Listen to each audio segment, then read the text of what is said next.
Então, fala galera do canal Histórias com Tio Dan, eu sou o professor Daniel e hoje iremos falar dela, Ana Jansen, pessoal, a rainha do Maranhão, certo? Então curte logo esse vídeo, comenta para dar aquela moral, compartilha com seus amigos e segura a vinheta e vamos pro vídeo.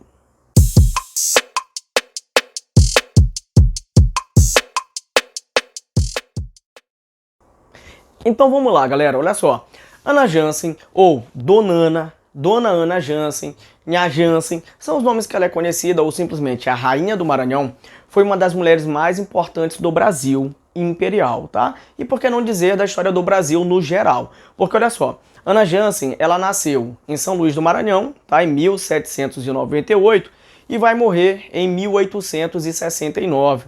E aí ela veio de uma família europeia, tá? Ela vem de uma família europeia, mas ela não vem de uma família rica. Então, na adolescência e também lá na infância, Ana Jansen tem que trabalhar como costureira para ajudar no sustento de casa. E nesse período, a gente sabe que adolescente tem os hormônios à flor da pele. O que vai acontecer? Ana Jansen vai engravidar, né? Um problema aí que persiste até hoje, que é a gravidez na adolescência. Só que para o caso da Ana Jansen era ainda pior. Ela engravidou sem ser casada. Século XIX, pessoal, sociedade machista, patriarcal, que não aceita, que não tolera esse tipo de comportamento, que é visto como um desvio. E aí Ana Jansen, então, ela vai ter um filho chamado Manuel, não cria, ela entrega esse filho para uma amiga dela, que vai inclusive ser a madrinha do Manuel, e ela cria esse bebê até os 6 anos e depois a Ana Jansen o retoma. Bom, nesse meio tempo, Ana Jansen conhece simplesmente um dos homens mais ricos do Maranhão, que é o Coronel Isidoro, tá? Bom, o coronel era casado, Ana Jansen então vai ter um relacionamento com ele, tornando-se, né, portanto, amante. E o que vai acontecer, professor? Ela terá 4 filhos com ele sendo amante. A esposa do Isidoro morre e aí ele casa com a Ana Jansen, tornando ela, né, agora legítima. E aí eles têm mais um filho, então ela tem um sendo solteira, né, mãe solteira na adolescência, e mais 5 com o coronel, totalizando 6, né? E aí o que vai acontecer, professor? O Ana Jansen, ela vai então assumir as riquezas do marido, porque ele vai morrer, ele era um pouquinho mais velho do que ela, tá? E aí nessa morte, Ana Jansen, ó, passe de mágicas, é a mulher mais rica do Maranhão. E é daí que vem o apelido dela de a Rainha do Maranhão. O que vai acontecer, professor? Ela vai viver igual uma dondoca parada em casa?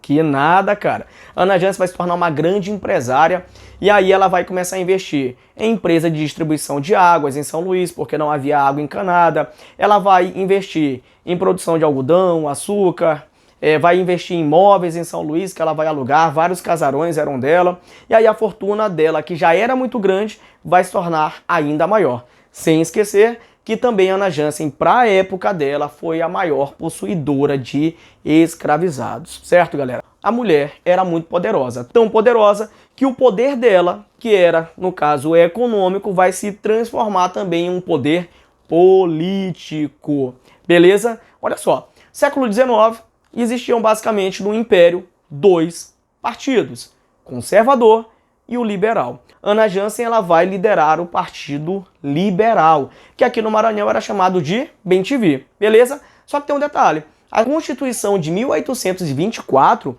ela não permite voto feminino e participação feminina. Professor, peraí, se ela não permite, como Ana Jansen vai conseguir participar da política?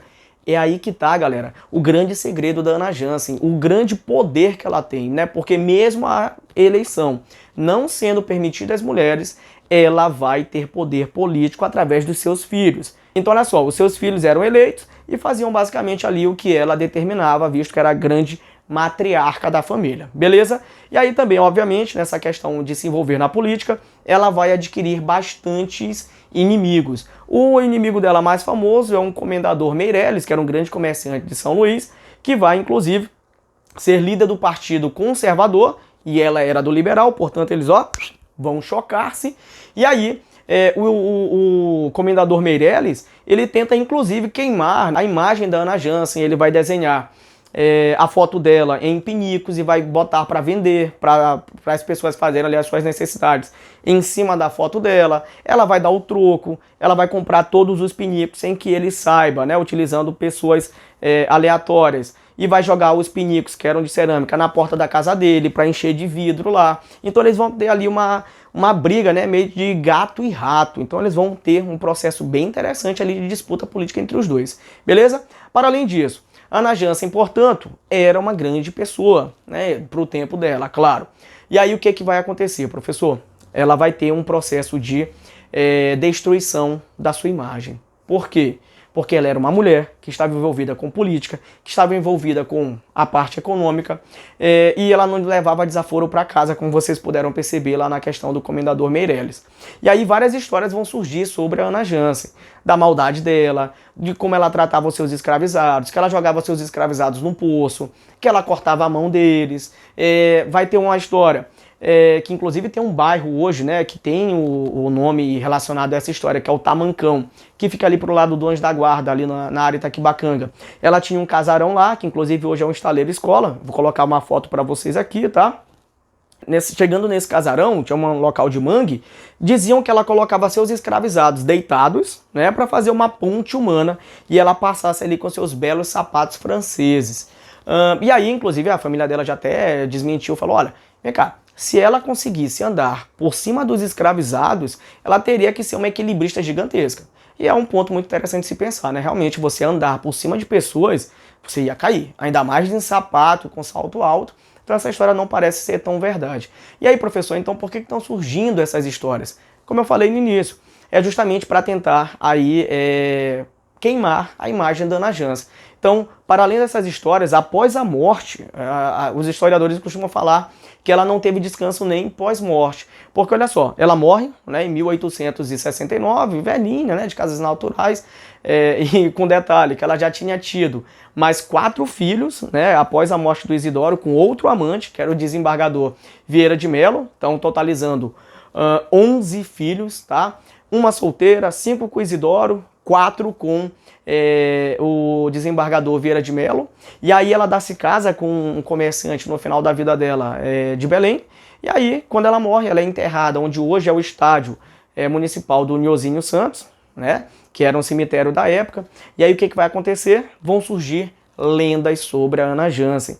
A mais conhecida dela é justamente a lenda que diz que ela não vai, obviamente, para o céu, pela maldade dela, e ela vai começar a assombrar as pessoas no centro histórico, andando com uma carroça, levada ali por mulas sem cabeça que cuspiam sangue. Sangue não, desculpa, fogo. Ó, editor, corta essa parte aí.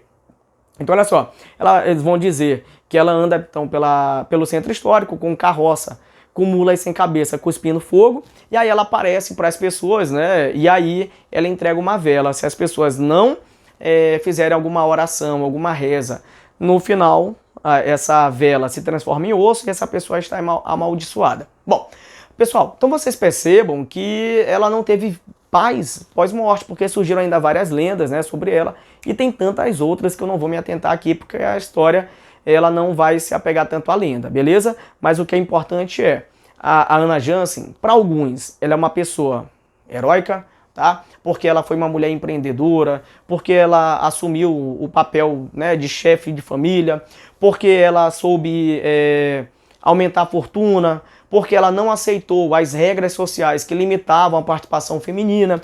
Então, para alguns, ela é uma heroína, beleza? Para outros, a Ana Jansen é totalmente o contrário. É uma mulher depravada, uma mulher que teve 2 amantes, teve filho com amantes, né? Uma mulher que teve filhos sem ser casada, que não aceitava as regras sociais da qual ela fazia parte daquela sociedade. E aí a gente tem esse debate intenso, né, sobre a figura da Ana Jansen. Mas é inegável que ela era importante na época dela e é importante hoje para a gente entender aquela época. Beleza, galera? Um outro ponto só para a gente fechar aqui. Eu, pessoalmente, não acho que a Ana Jansen era perversa como falam sobre a questão do trato com os escravizados. Professor, então ela era boa? Não, cara, pelo contrário. Ela fazia exatamente, pelo menos ao meu ver, do que os outros homens faziam. Então eles eram violentos com os escravizados? Sem dúvida. Eles puniam os escravizados quando eles não aceitavam a ordem, né, dos brancos? Sem dúvida. Mas ela fazia exatamente o que os outros homens faziam. Inclusive, a gente tem até um caso mais emblemático ainda, né, que foi o caso da baronesa de Grajaú, por exemplo, que ela assassinou um menino, né, de 9 anos, de tanto bater no menino, e a gente quase não ouve falar na Baronesa de Grajaú. Mas é até um vídeo que eu vou trazer aqui para vocês explicando um pouquinho melhor essa história. Beleza? Ana Jansen, ela não era burra, pessoal. Olha só, um escravizado no século XIX era muito caro. Vocês acham que ela ia jogar o escravizado no poço, ia cortar a mão? Ora, se eu corto a mão de um escravizado, ele não serve mais para mim, né? Então eles eram mão de obra, uma mão de obra cara. Beleza? Então não faz sentido nenhum essas histórias que contavam sobre ela, a não ser que ela seja uma psicopata, né? Bom, então é isso, meninos. De novo, curta, comenta, compartilha esses vídeos, né? Que é pra gente ter mais oportunidade de estar aqui junto, beleza? Então, ó, um beijo, valeu, falou e fui!